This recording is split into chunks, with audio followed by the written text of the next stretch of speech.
cette soirée, même si l'invité principal n'est pas encore là, il est dans les bouchons, il va arriver. C'est Paul Morlet. Et pour ce rendez-vous des entrepreneurs, eh bien, on aura une super success story à vous raconter. Il a commencé dans le monde des affaires à l'âge de 20 ans. Et à 29 ans, aujourd'hui, c'est son âge, eh bien, il est à la tête de 400 personnes, puisque son activité, c'est Lunettes pour tous. Eh bien, c'est vraiment un succès fulgurant. Et il vient nous raconter à la fois les succès, les galères aussi, et puis nous donner quelques astuces d'entrepreneurs. On aura de belles anecdotes à raconter avec lui. Et puis on sera également avec trois personnes qui représentent eProspect. eProspect, c'est une société qui vous booste sur le digital, vous entrepreneurs. Donc on va discuter avec eux notamment du commerce sur Internet et puis d'une nouvelle tendance, le commerce vocal, puisque c'est une spécialité notamment d'eProspect. On va y revenir tout à l'heure. Mais pour ouvrir officiellement cette soirée, ce rendez-vous des entrepreneurs, j'appelle Charazette Djebari, adjointe au maire de Courbevoie, et puis déléguée à l'emploi et au développement économique. Vous pouvez l'applaudir, elle est ici, c'est un peu grâce à elle si on a ces rendez-vous très régulièrement à Courbevoie.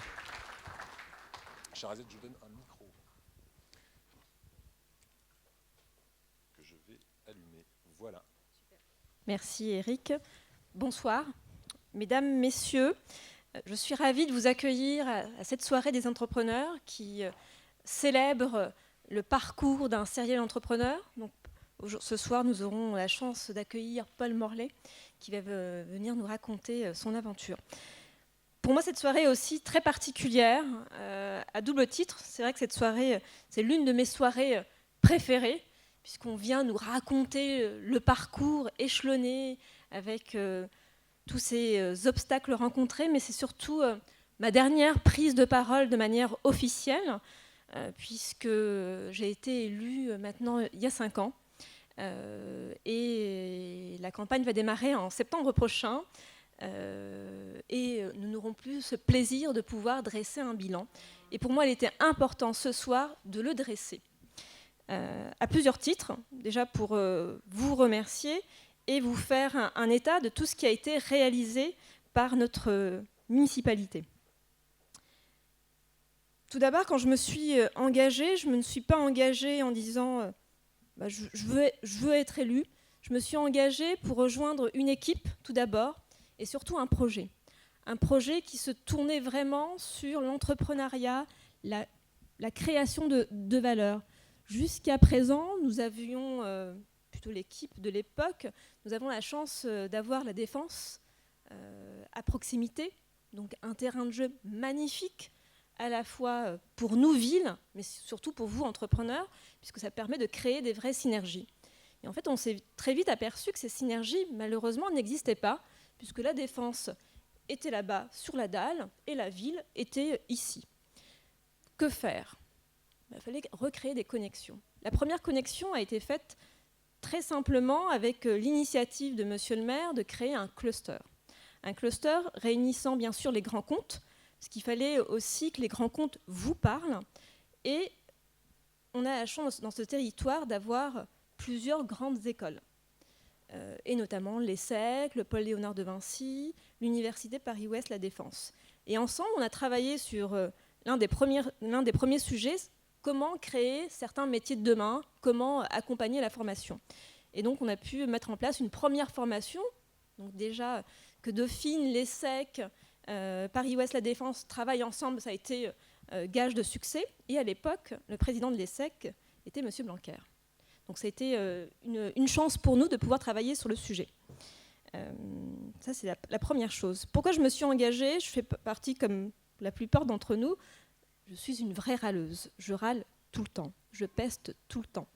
Et je pense qu'à un moment, lorsqu'on n'est pas satisfait de son quotidien, il faut œuvrer. Donc je décidais d'œuvrer à ma modeste contribution. À l'époque, j'étais présidente d'une association de parents d'élèves.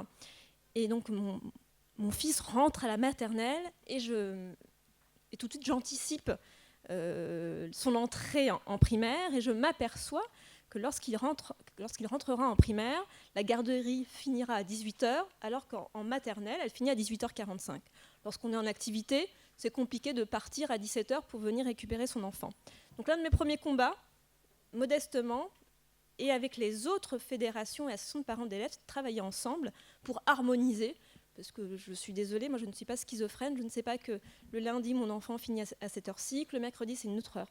Donc pour moi c'était pas clair, qu'il soit en maternelle primaire, pour moi il fallait une lisibilité.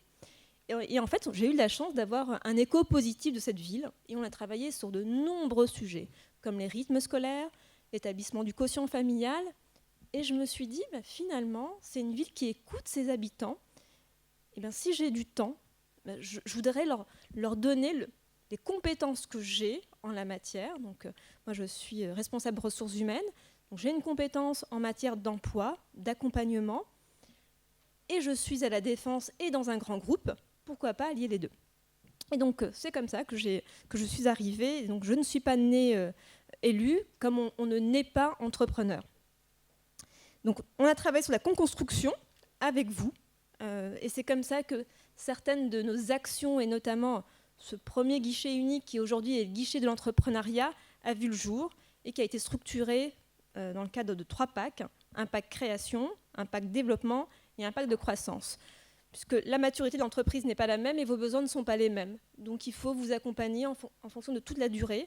C'est vrai qu'en France, on met beaucoup de moyens lors de la création et très peu de moyens lors du développement ou de recherche de financement. Et donc on a axé ces aspects-là, notamment dans le pacte de développement, afin vraiment de rebooster votre accompagnement. Ça, c'était l'un de mes points qui m'est cher. Un autre point, lorsqu'on a pris cette délégation, je me suis aussi battue pour que cette délégation soit de pair avec l'emploi. Développement économique sans emploi, ça n'a aucun sens. Vous créez les emplois, et il faut que les emplois vous parlent. Et notamment, c'est le cadre de l'une des conventions qu'on a menées. On a été l'une des premières villes dans les Hauts-de-Seine de pouvoir signer un partenariat avec Pôle emploi afin qu'ils s'engagent et que nous nous engageons à retrouver plus vite un emploi pour nos habitants. On a la chance d'être dans un territoire où le taux de chômage est de 9%. Et je suis fière aujourd'hui de dire, même si on n'est pas au plein emploi, si on n'a pas atteint les 5%, nous sommes à 7%. Et donc on peut être fier du travail qui a été accompli. Moi je suis fière aussi de ce qu'a accompli mon équipe, de ce qu'ils ont osé faire, et ça je les remercie. J'ai aussi aimé tous les échanges que nous avons eus, des échanges passionnels avec certains, qui ont permis aussi de nous faire évoluer, d'étoffer notre offre, mais surtout d'oser. Puisque jusqu'à présent, quand on est une collectivité publique, on ne se dit pas que c'est possible. Mais en fait, tout est possible, et notamment la puissance de la collectivité, elle est importante, et elle nous ouvre des portes beaucoup plus facilement. Donc on a aussi osé. Pourquoi on a osé? C'est que dans cette ville, on a un vrai chef d'orchestre. On a un homme qui vous laisse toute la liberté. On a un vrai maire qui fait confiance à ses équipes, qui fait confiance à ses adjoints. Il n'est pas encore là, mais on le redira tout à l'heure. Je remercie vraiment Jacques Ossowski de l'opportunité qu'il m'a offerte de pouvoir travailler sur l'ensemble de ces sujets et de pouvoir avoir travaillé avec vous et mon équipe sur de magnifiques projets. Je vais en citer juste 2 qui me sont chers, qui est le prix de l'innovation de notre ville, il y a 2 ans, et aujourd'hui du territoire POLD, premier territoire économique, plus de 500 000 habitants, donc, et le catalyseur. Un lieu qui est votre lieu.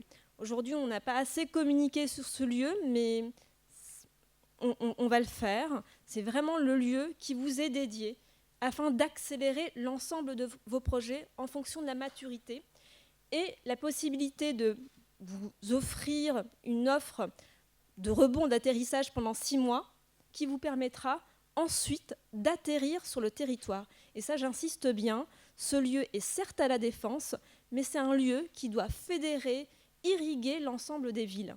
La Défense n'a pas vocation à accueillir l'ensemble des entreprises. Nous avons d'autres villes comme Neuilly, La Garenne, Garches, Vaucresson.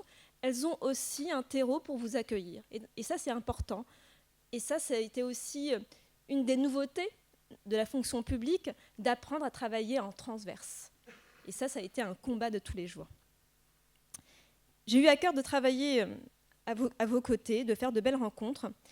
Malheureusement, je ne peux pas citer l'ensemble de nos partenaires. Mais si je devais en citer 2, permettez-moi de vous les présenter. L'une ne peut pas être présente ce soir puisqu'elle a un séminaire à Marseille.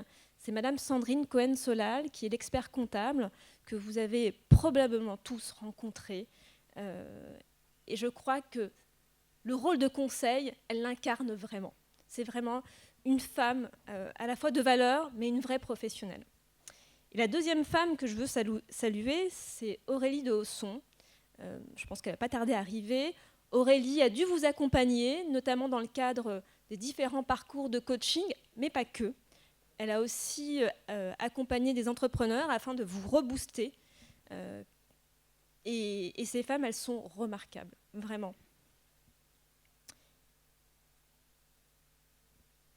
Une chose est sûre, c'est que moi, je suis fière d'être courbevoisienne.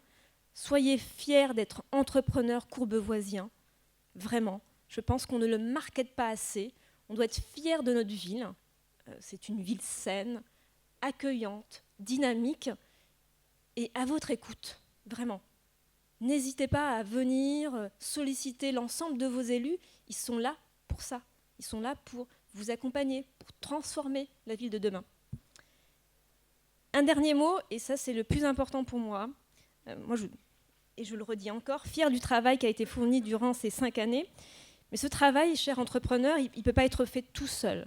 Il est fait grâce à une équipe qui est vraiment dédiée à vous, qui est engagée, professionnelle et bienveillante.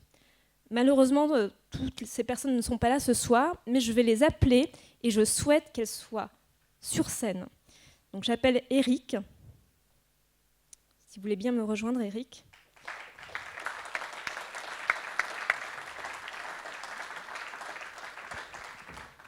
Céline.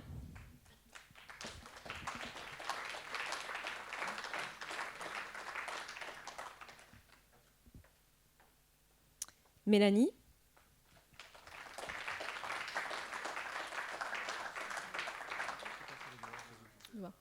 Nathalie.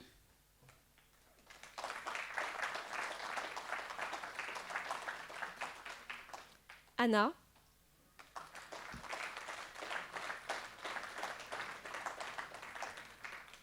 Laurie.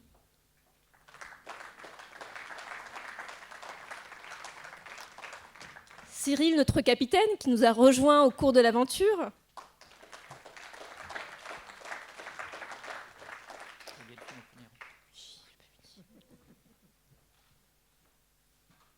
Notre communicante Delphine.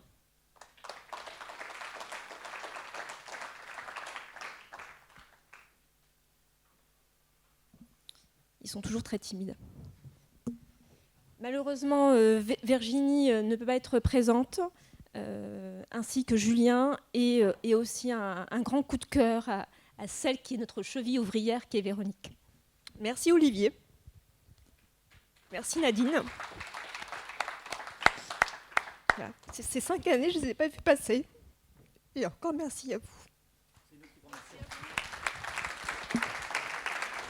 Charazette Djebari, et ce ne sont pas des larmes politiques, pour la connaître un petit peu. Voilà. Je remercie Charazette du fond du cœur, puisqu'on a eu une totale confiance, et merci beaucoup pour tout ça. Merci à vous. On est là pour faire la fête des entreprises, on est d'accord, hein, Charazette, hein, on va remonter le moral immédiatement de tout le monde. On va vous souhaiter une très très bonne soirée, et juste avant d'accueillir Paul Morlet pour parler d'une success story incroyable et fulgurante, eh bien nous allons vous parler de commerce sur Internet avec une société qui est spécialisée dans le commerce sur Internet. Là aussi, ça va être assez étonnant. On va prendre de l'info très pratique avec les 3 personnes qui vont vont nous rejoindre sur ce plateau. C'est Corinne Seguin qui nous rejoint de la société eProspect. Corinne Seguin, c'est la directrice générale adjointe. Venez vous installer autour de moi. Il y a également à vos côtés Marie-Laure Da Silva, spécialiste en référencement naturel. On dit SEO en langage barbare. Et puis Arik Abou, responsable de e-retail. Donc on peut dire que c'est le commerce de détail sur Internet pour parler à la québécoise. Et vocal également, puisqu'on va parler beaucoup d'assistants vocaux avec vous. Corinne Seguin, quel est le cœur de métier exactement de eProspect ? Vous avez un micro qui est là, oui. C'est mieux de le prendre. iProspect, c'est l'agence digitale du groupe Dentsu Aegis et on est spécialisé dans l'acquisition client pour des marques qui vont avoir des sites internet ou des points de vente physiques. Voilà, donc votre cœur de métier reste quand même l'internet, les marketplaces, les sites en propre. On va faire un point sur le e-commerce. En quelques chiffres, si on devait parler de ces différents mondes que sont justement les sites propres et les marketplaces. Alors, déjà, premier chiffre, c'est que 55% des Français de plus de 13 ans sont internautes. Donc, et un Français sur deux a acheté sur Internet dans les 12 derniers mois. Donc, c'est déjà 2 chiffres qui sont relativement importants. Un troisième chiffre, c'est le chiffre d'affaires généré par les entreprises sur Internet, qui est de 90 milliards en 2018. Et c'est une croissance de plus 10% versus l'année précédente. Et si on regarde uniquement sur T1, on est entre T1 2018 T1 2019 versus T1 2018, on est sur une croissance de plus 15%. Donc clairement, le e-commerce a le vent en poupe et les marques qui se positionnent dessus et utilisent ce canal de distribution font un choix qui est pertinent. On a évoqué effectivement le sujet des marketplaces. Donc, pour citer la plus connue, il s'agit d'Amazon. Aujourd'hui, les marques ont intérêt aussi à se positionner sur cet écosystème-là parce que c'est vrai qu'elles agrègent un certain volume d'audience. Donc, c'est des gens qui sont dans une situation d'achat qui vont pouvoir être confrontés à vos produits. Et il faut savoir que l'univers des marketplaces représente 32% du chiffre d'affaires global e-commerce. Donc c'est vraiment un environnement significatif qu'il faut en tout cas envisager lorsqu'on est une entreprise. Voilà, alors justement, quand on est une entreprise qui ne s'est pas encore lancée sur une marketplace, qui a son site propre aujourd'hui, comment bien la choisir, parce qu'il y en a plein, et puis surtout, comment être performant sur ces marketplaces ? Donc effectivement, avant tout, il faut vraiment se poser la question quelle plateforme je vais choisir pour ma marque, pour mes produits. Donc là, effectivement, il y a beaucoup de plateformes qui existent aujourd'hui. Donc Corinne le disait, Amazon est aujourd'hui la première marketplace en France, mais il en existe d'autres. Vous avez des marketplaces qui vont être plutôt spécialisées, par exemple sur le sport avec la marketplace de GoSport. Vous avez des marketplaces qui sont dites omnicanal, comme Rakuten. Donc vraiment, ce qui est important, c'est de définir, dans un premier temps, la plateforme sur laquelle on va se positionner, bien sélectionner aussi les produits que vous voulez du coup positionner sur cette marketplace. Et une fois que vous avez donc du coup effectué cette première action, il va falloir du coup optimiser après par la suite votre présence. Donc ça passe par une optimisation des fiches produits. Donc on va optimiser les contenus et essayer de remonter sur les mots-clés qui ont un fort enjeu d'un point de vue business. Également, bien travailler tout ce qui est les photos, des vidéos qui vont mettre vraiment en situation vos produits pour inciter les utilisateurs à convertir sur vos pages produits. Vous pouvez également activer des solutions de médiatisation pour remonter de manière beaucoup plus visible sur la plateforme et ce, devant vos concurrents. Et le dernier point, c'est aussi travailler cette notion de réassurance et de réengagement. Et ça passe vraiment par une expérience d'achat qui va être optimale pour le consommateur, l'inciter à déposer des avis, des commentaires qui vont favoriser aussi l'algorithme d'Amazon en l'occurrence ou des marketplaces pour vous repositionner de manière naturelle. Merci Arik. Alors on va demander à Marie-Laure Da Silva maintenant, puisque vous êtes spécialiste du référencement naturel, donc SEO, ça veut dire en anglais SEO, on rappelle. Search Engine Optimization. Voilà, donc on optimise la recherche pour les... Optimiser pour les moteurs de pour recherche. les moteurs de recherche. Ouais. J'aime bien traduire, moi, les acronymes, ça m'énerve les acronymes. Marie-Laure, vous, votre métier, c'est justement de faire remonter toutes ces informations. Qu'est-ce que c'est optimiser pour des moteurs de recherche pour une entreprise aujourd'hui ? Aujourd'hui, le référencement naturel consiste à optimiser les contenus de son site sur des mots-clés qui sont recherchés par les internautes pour espérer que demain, sa cible, en tapant sa requête, tombe sur un contenu de votre site. On détermine ces requêtes en fonction effectivement de ce qui est recherché sur Google, on a des outils pour ça, mais aussi en fonction du public qu'on cherche à cibler. On essaye aujourd'hui le plus possible de se mettre à la place de l'internaute et de se dire qu'est-ce qui pourrait taper ou qu'est-ce que moi je taperais pour tomber sur mon site, sur mes produits. Comment je peux amener l'internaute à venir sur mon site et à demain émerger dans les premières positions de Google. Le SEO, c'est ressortir dans les premières positions de Google. On le sait tous par expérience personnelle. On ne va pas aller jusqu'au 100e résultat de Google pour trouver la solution. On regarde les premiers et on clique sur celui qui nous attire. Et il y a des techniques d'optimisation SEO pour émerger dans les premiers résultats des moteurs de recherche. Alors, parmi ces techniques, il y a ce que vous appelez le bon référencement sur l'univers sémantique. Ça veut dire quoi? C'est-à-dire qu'on va voir donc, ces mots-clés qu'on va mettre en avant. Et vous me dites que plus le poids de contenu est important sur un site et plus il va être mis en avant. Exemple d'un site de ce type-là. Aujourd'hui, on pense intention client. Ouais. On n'achète pas forcément une vis. On cherche à monter une table. Et finalement, moi, si demain, je vends des vis, je vais proposer du contenu, ce qu'on appelle informatif, du contenu additionnel, qui va pousser ensuite mes fiches produits. Je me mets à la place de l'internaute et j'essaye d'aller au-delà de ses attentes et de lui apporter du contenu informatif et additionnel pour, comme Arik le disait tout à l'heure, le réassurer, l'accompagner dans tout son parcours d'achat, pas seulement dans l'achat du matériel dont il a besoin, mais l'accompagner aussi via des tutos, via d'autres contenus, dans tout son parcours.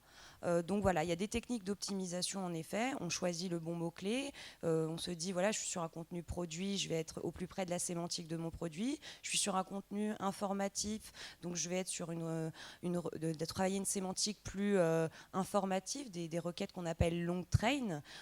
Comment monter une table, comment faire couper une fuite d'eau parce que je suis plombier et que demain j'ai une solution à proposer. Voilà, il y a comme ça des règles d'optimisation. Voilà, et vous dites qu'il faut penser recherche écrite, et on va en parler tout à l'heure avec Arik, et recherche orale. vocale, parce que la recherche exactement. orale, elle va être beaucoup plus précise, c'est ça? Exactement. La recherche vocale, déjà, on est beaucoup plus précis. Je recherche la météo, je vais taper météo Paris sur mon ordinateur. Si je demande à mon portable ou un assistant vocal, je vais lui dire quel temps fait-il demain à Courbevoie. C'est pas pareil. Il y a plus de mots, on appelle ça la longue traîne, mais c'est moins concurrentiel et on est plus sûr d'émerger sur ce type de requête. On se rend compte aussi que sur la recherche vocale, on est sur de la recherche locale. Je cherche un restaurant à proximité de chez moi. Je veux savoir la météo qui fera demain dans ma région et pas à 800 km de chez moi. Donc voilà, la recherche vocale, c'est de la recherche aussi locale. Et il faut optimiser autour de requêtes géolocalisées. Parfait. Je fais juste une pause pour vous dire que vous avez un numéro de téléphone que vous avez sans doute vu ici en bas à droite. C'est le numéro SMS qui vous permet de poser des questions. Donc n'hésitez pas. Je vais demander également qu'on m'apporte une tablette qui fonctionne parce que celle-ci me semble sans batterie. 07 67 68 69 62. Donc pour poser vos questions donc à nos premiers invités de ce soir. On va parler de ces sites justement qui utilisent le vocal, comme on dit. C'est vraiment l'avenir, c'est une vraie tendance de fond. Juste avant de passer la parole à Arik, pour vous qui êtes dans le référencement naturel, le vocal, c'est quelque chose qui va vraiment exploser là? Oui, c'est quelque chose qui explose. Aujourd'hui, c'est 20% des recherches. Actuellement, les États-Unis annoncent qu'aujourd'hui, 50% des adolescents utilisent soit leur smartphone, soit les assistants vocaux pour rechercher, et 41% des adultes. Donc oui, c'est une vraie tendance et ça retravaille complètement la façon dont on a d'optimiser nos contenus, puisque, comme je vous le disais, on n'est plus sur des requêtes très stratégiques à deux mots, on est vraiment sur des requêtes long train, et donc on revoit complètement la sémantique et la façon d'optimiser ces contenus. D'accord. Et pour terminer sur le référencement naturel, s'il y avait une ou deux entreprises qui vous venaient comme ça en tête, qui seraient des modèles de référencement naturel pour qu'on aille s'en inspirer, ce serait lesquels? C'est une question compliquée, après on en a discuté ensemble. Je sais que vous m'avez dit Leroy Merlin quand on s'est parlé. Mais j'y pense parce qu'ils vont au-delà de l'expérience utilisateur. Leroy Merlin, il vous propose tout. Aujourd'hui, quand on est un site e-commerce, on ne propose pas juste des produits, on propose des tutos. On propose des FAQ dynamiques avec des questions-réponses pour anticiper toutes les questions que pourrait se poser un internaute sur notre secteur d'activité. On propose des avis. Les avis internautes, c'est très important. Google, les algorithmes les analysent et de répondre aux avis des internautes, même les avis négatifs, c'est faire vivre son site, mais c'est aussi montrer un intérêt à ses internautes et c'est très apprécié par les moteurs de recherche. Et voilà, il y a beaucoup de choses à travailler dans ce sens-là. Donc je pense à Leroy Merlin parce qu'en effet, ils vont au-delà des attentes de leurs internautes, avec vraiment tout type de contenu. On n'est pas juste sur du contenu produit, on a énormément de contenu informatif, des tutos vidéo, des tutos plus informatifs. Donc pour moi, oui, c'est un modèle auquel je pense aujourd'hui. Voilà, donc on peut s'en inspirer si on veut se lancer sur une plateforme Internet. Comment on la choisit, cette plateforme Internet, si on doit demain en choisir une en fonction de son produit, j'imagine, ou de ses produits? Effectivement, c'est ce que je disais tout à l'heure, donc il faut vraiment définir la plateforme en fonction de ce qu'on vend, parce que les marketplaces vont pouvoir du coup, il y a des marketplaces qui vont être plutôt spécialisés sur certains tel ou tel domaine, donc l'idée c'est vraiment de se poser vraiment sur ces produits pour choisir après la plateforme. Quel est l'intérêt pour le client d'aller sur une marketplace plutôt que sur un site propre, et puis pour l'entrepreneur d'aller sur une marketplace? Donc, pour un client, je dirais que le premier avantage c'est d'avoir accès sur un seul et même endroit à une offre qui va être pléthorique. Donc en tant que consommateur, de pouvoir aller sur une seule plateforme et d'avoir accès à une offre avec plein de produits, d'éviter d'aller sur plusieurs sites pour effectuer ces achats, c'est vraiment un avantage déjà qui est primordial. L'autre point bénéfique de ces plateformes, c'est leur capacité à vous proposer un parcours de conversion qui va être fluide. Donc en quelques étapes, vous allez pouvoir effectuer une conversion, vous allez pouvoir enregistrer par exemple votre carte bancaire et pour vos prochains achats, en un clic, pouvoir du coup effectuer cette conversion. D'accord. Par exemple, est-ce que vous avez des noms d'entreprises qui vont plutôt aller sur Amazon que sur Rakuten ou que sur Cdiscount? Alors c'est très intéressant ce que vous me dites, puisqu'on a eu ce cas de figure là récemment. Donc effectivement, quand on est une entreprise, par exemple je pense principalement aux startups, Amazon propose des espaces dédiés aujourd'hui pour les startups, pour vendre vos produits. Et on sait que les startups souvent ont besoin de pouvoir ce qu'on appelle scaler, c'est-à-dire d'aller au-delà du marché français, d'avoir accès à un reach assez conséquent. Et il y a du coup une catégorie sur Amazon spécifiquement pour ça qui s'appelle Launchpad, qui permet de proposer des produits du coup innovants et d'éviter à ces produits de se retrouver noyés dans la masse de produits industriels. Vous avez également la possibilité sur Amazon de mettre en avant des produits artisanaux, donc il y a également une catégorie qui s'appelle handmade, donc ça aussi c'est assez intéressant pour les petites PME qui fonctionnent comme ça. Et vous avez après d'autres plateformes comme Rakuten par exemple qui s'est positionné sur ce créneau-là, qui sont les marketplaces omnicanal. Je donne un exemple, on travaille aujourd'hui donc pour Sport 2000 par exemple, qui est une enseigne qui n'a pas de store en ligne, qui a pourtant plein de points de vente physiques, et Rakuten donne la possibilité de pouvoir onboarder sa marque sur cette plateforme, d'une part d'effectuer des livraisons en ligne directement pour le service de la marque, mais aussi de proposer ce qu'on appelle du click and collect, donc l'option de pouvoir acheter votre produit et de venir le retirer dans un magasin qui est proche de votre position GPS. Donc on peut travailler sur les deux canaux, en ce qu'on appelle nous l'omnicanalité, entre le on et le off. Ça implique quoi en coût pour l'entrepreneur quand il passe en site propre? Alors, ça lui coûte moins cher qu'une marketplace ou c'est un avantage au contraire? Ce qui est avantageux pour les entreprises, c'est que vous avez accès directement déjà d'une part à des millions d'acheteurs. Donc, comme le disait tout à l'heure Corinne en introduction, on est face à des personnes qui sont déjà dans une attention d'achat qui va être très forte. L'autre point positif, c'est que ça a un coût finalement qui est assez réduit. Donc là, je prends l'exemple vraiment principalement d'Amazon, qui a du coup travaillé sur des prix vraiment dédiés aux PME et aux startups avec des prix qui sont très accessibles. Vous payez un forfait qui est de 40 € par mois pour avoir accès à la plateforme. Et après, Amazon se rémunère sur un modèle de commission en fonction des ventes. Donc c'est un modèle de rémunération à la performance qui peut être aussi avantageux pour les entreprises. Et donc du coup, avec tout ça, vous pouvez vraiment, en quelques étapes, créer votre propre site e-commerce sans avoir passé par des coûts de création de site, de médiatisation aussi, parce qu'il faut faire connaître votre site, que ce soit d'un point de vue SEO et sur de la stratégie payante. Donc c'est assez avantageux pour les entreprises qui ont peu de moyens et qui veulent se lancer rapidement. Comment on fait la différence une fois qu'on est sur la marketplace, si on a un produit identique à plein d'autres? C'est quoi? C'est le prix essentiellement qui va faire la différence? Alors en fait, c'est intéressant ce que vous me dites là. Il faut travailler sur plusieurs critères. Donc il y a effectivement la notion de prix qui va être importante, parce que le but d'Amazon, c'est aussi de proposer à ses clients les produits au meilleur prix. Il y a aussi la qualité de votre contenu, donc je le disais tout à l'heure aussi, qui va permettre de vous faire remonter en naturel les fiches produits qui sont très importantes. Le régime aussi que vous allez utiliser sur la partie logistique. Donc Amazon vous propose soit d'expédier vous-même vos produits, soit de passer par ce qu'on appelle la logistique d'Amazon, où là, vous envoyez vos produits directement à l'entrepôt d'Amazon et Amazon s'occupe d'emballer les produits et de gérer l'expédition. Ça a un coût, donc c'est un coût à peu près d'une trentaine ou d'une quarantaine d'euros par mois en fonction du poids de vos produits. Mais ce qui est intéressant, c'est qu'avec ça, vous pouvez avoir accès au petit badge Prime sur Amazon et donc du coup d'avoir accès à tout un volume d'acheteurs et bien évidemment, de faire bénéficier à ces acheteurs d'une livraison rapide sous 48 heures, ce qui est un avantage non négligeable quand on veut acheter. On va passer à votre spécialité, puisque le vocal, c'est votre spécialité dans votre entreprise e-prospect. On parle de commerce vocal aujourd'hui. Quelques chiffres juste pour nous dire comment ça peut devenir quelque chose qui va exploser vraiment. Aujourd'hui, comme le disait du coup Marie-Laure, on est à 20% de recherche vocale, c'est 50% en 2020. C'est une croissance quand même qui est de 187% par rapport à l'année dernière. Donc on voit que c'est vraiment plus qu'un phénomène de fond, c'est une réalité. On va vraiment vers du vocal. C'est important aussi de différencier le vocal entre les assistants. Parce qu'aujourd'hui, quand on parle de vocal, beaucoup de personnes pensent à la Google Home ou à Amazon Alexa, donc les enceintes connectées.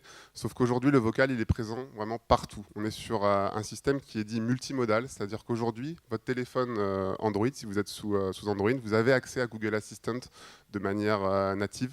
Vous pouvez retrouver cette expérience également dans la voiture, sur votre montre, sur votre casque connecté. Donc c'est vraiment un accès à l'assistant dans un parc de produits qui est assez faramineux. Ouais. Aujourd'hui, 2 acteurs se partagent ce marché. Donc, le premier acteur, c'est Google, avec 100 millions d'appareils connectés avec l'assistant, et du coup Amazon avec 10 millions. Entre les deux, donc c'est vrai que Amazon s'est lancé plus tôt sur ce marché en 2014. Google a pu rattraper son retard. Mais ce qui fait qu'aujourd'hui, Google a un gros reach sur le vocal, c'est du coup son parc de téléphones mobiles, puisqu'aujourd'hui, l'utilisation du vocal est faite à 71% sur mobile. C'est 11% sur les enceintes. Alors, on a une question justement par SMS ici. Comment fonctionne le vocal sur un site e-commerce via le micro des PC? Alors, c'est une question technique. Smartphone, OK, mais PC, est-ce que c'est pas limité? On peut intégrer cette technologie directement sur un site e-commerce. Donc Google met à disposition une plateforme qui s'appelle Dialogflow qui permet de pouvoir embarquer directement la technologie Google Assistant sur les sites e-commerce. Donc on peut l'embarquer facilement, faire des raccords entre Corinne. les deux. Après, il y a une question d'usage. C'est vrai qu'aujourd'hui, les usages ils sont plutôt sur mobile, au travers du vocal, sachant que le mobile a une forte pénétration. Donc c'est vrai qu'aujourd'hui, on se focalise particulièrement sur ce device-là versus le PC. Voilà, le device, c'est le produit, mais on le sait maintenant, mais j'aime bien le redire. Donc, effectivement, on oublie le PC aujourd'hui pour le commerce vocal, clairement, ou pas? C'est principalement sur mobile. Ouais. Quels sont les différents systèmes vocaux, justement, qui existent aujourd'hui, qui sont mis à disposition des entrepreneurs qui sont dans cette salle? Alors, aujourd'hui, on a 2 systèmes qui sont sur l'écosystème Google et l'écosystème Amazon. On a aujourd'hui 2 opportunités pour se positionner, en tout cas sur le vocal, pour les marques. La première opportunité, elle est plutôt court-termiste, donc c'est la possibilité de créer ce qu'on appelle des applications conversationnelles. Donc dans l'écosystème Google, ça s'appelle des actions, et dans l'écosystème Amazon, ça s'appelle des skills. C'est une opportunité qui est plutôt liée à des enjeux, aujourd'hui en tout cas, qui sont liés à la marque. Donc on a la possibilité, par exemple, de créer des services autour du vocal. Donc je prends l'exemple de Monoprix, qui a lancé son application conversationnelle qui vise en tout cas à donner la possibilité aux utilisateurs de créer leur propre liste de courses directement au travers de l'assistant. Donc c'est beaucoup plus rapide, beaucoup plus pratique. C'est-à-dire on dicte sa liste ses produits, sans connaître forcément le prix, et ensuite on a les prix qui s'affichent, c'est ça? On a donc du coup la possibilité d'ajouter au panier directement ces produits au travers du vocal, et d'après d'effectuer ce qu'on appelle un transfert directement sur votre compte Monoprix, sur votre application par exemple si vous utilisez l'application mobile, ou sur votre site, sur le site de Monoprix si vous êtes sur PC. Donc ça, c'est opérationnel aujourd'hui. C'est opérationnel aujourd'hui. Vous fabriquez par exemple des applis conversationnelles. Exactement. Qui peut venir vous en demander et quel type d'appli conversationnelle vous allez proposer? Alors, on travaille vraiment avec plusieurs sociétés. Tout dépend bien évidemment du besoin. Ce qui est important, c'est vraiment de se poser la question.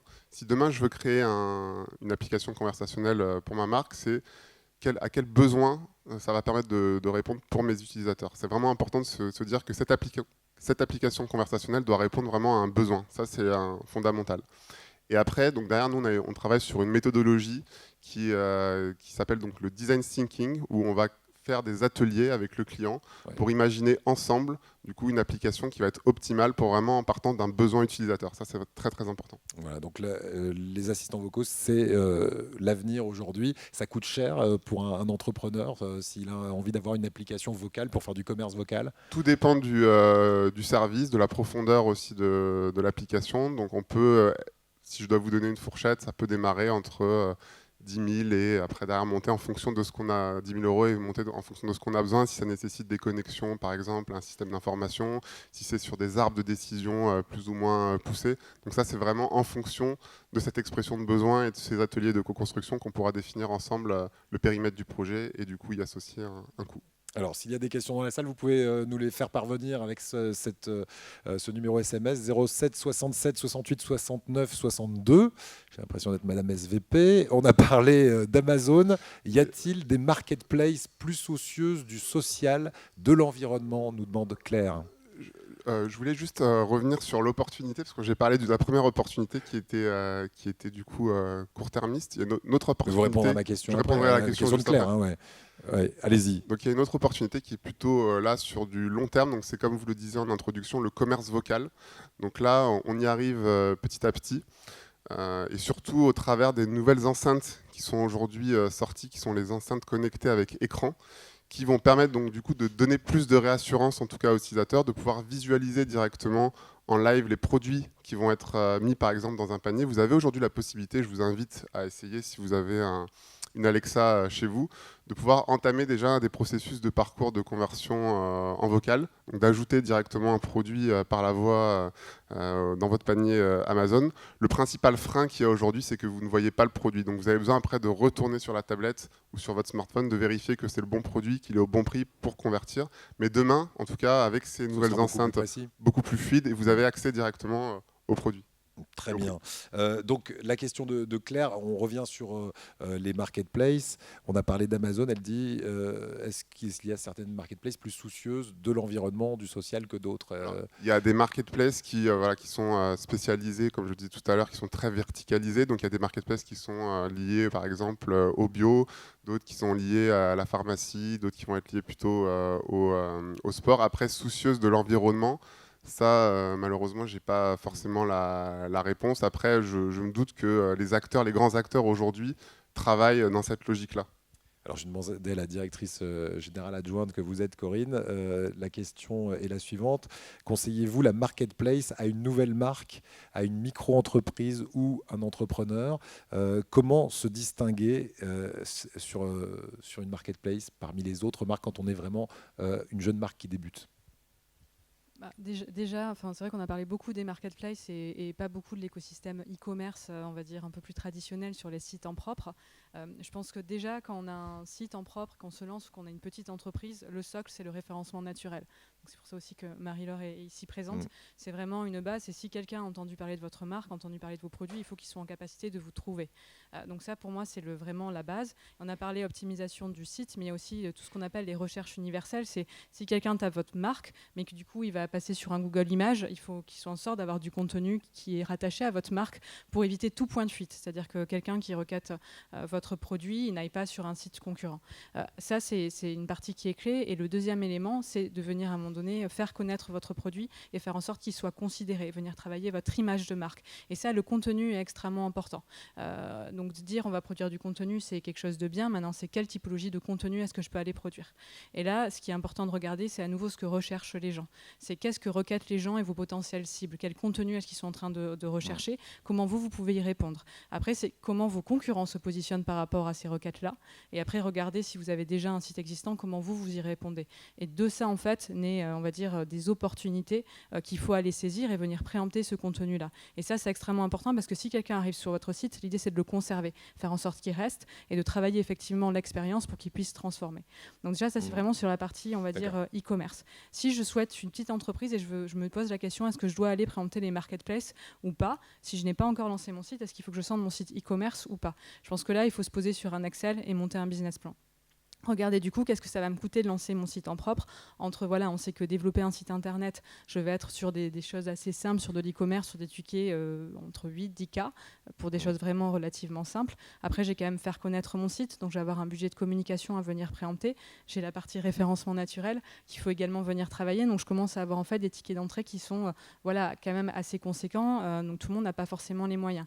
La marketplace va être un moyen, comme l'a très bien dit Eric, un moyen, on va dire, moins onéreux de préempter. Maintenant, ce n'est pas un écosystème dont vous êtes propriétaire. Vous êtes dépendant d'Amazon. Donc la dépendance, certains aiment, certains n'aiment pas. Mais en même temps, le site e-commerce, vous êtes dépendant de Google, parce que c'est Google qui définit les algorithmes qui font en sorte que vous remontez ou vous ne remontez pas. Donc la dépendance, malgré tout, vous l'aurez. Donc je pense que la meilleure manière, c'est de peut-être demander conseil à des gens qui ont l'habitude et de se poser, du coup, de voir quel est le coût que me représentera le fait de monter mon site e-commerce ou de préempter une marketplace à court terme et à moyen terme et d'essayer de définir le ROI que vous pouvez avoir. Et on va terminer avec cette question. Merci beaucoup, c'est très clair. Avec cette question qui vient de disparaître, mais me semble-t-il, c'était pour de la prestation de service. D'après ce que j'avais lu, quand on est prestataire de service, est-ce qu'il y a une plateforme idéale à privilégier? Est-ce que c'est une colle? Tout dépend en fait le service. Ouais. Pour vous donner un exemple, en termes de marketplace, Airbnb est une marketplace de services, Amazon c'est plus sur les produits, tout dépend en gros les produits que vous vendez et il y aura certainement une marketplace à recommander en fonction. Bien, il y aura un cocktail à l'issue, vous restez jusqu'à la fin, comme ça s'il y a d'autres questions, vous pourrez venir rencontrer directement nos trois invités que je remercie d'avoir ouvert le bal, puisqu'on va maintenant évoquer la success story d'aujourd'hui. Merci à vous. Corinne, Marie-Laure et Eric de la société eProspect.